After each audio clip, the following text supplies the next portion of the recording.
सम्राट मौर्य परिवार मित्रों, इस चैनल को सब्सक्राइब करें। दोस्तों, तो आज हम आए हैं बिहार जो कभी मगध के नाम से जाना जाता था और जिसकी राजधानी कभी पाटलिपुत्र हुआ करती थी, जिसमें 10 मौर्य वंश के राजा राज करते थे।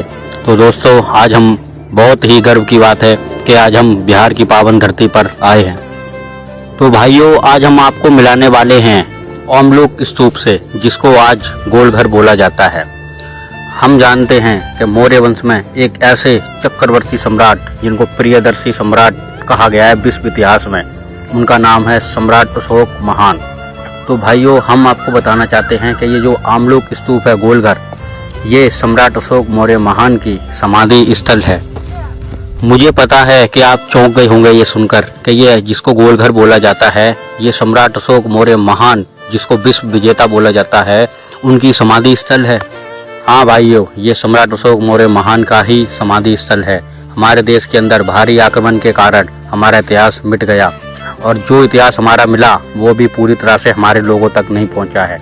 इसलिए भाइयों, मैं सभी मौर्य, शाक्य, सैनी, कुशवा, रेड्डी, माली, फूले आदि से कहना चाहता हूँ कि आप कभी बिहार की पावन धरती पर आइए और इस ओमलोक स्तूप के पास आइए और गर्व कीजिए कि ये हमारे पूर्वजों ने बनाया था।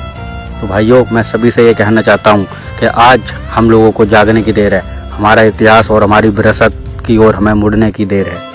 सोचिए भाइयों, जिस सम्राट का नाम सुनकर ही इस दुनिया के अंदर एक टहलका मच जाता था कि 10 सम्राट अशोक मौर्य महान का नाम सुनकर, और उसका नाम आज हम जानते तक नहीं है।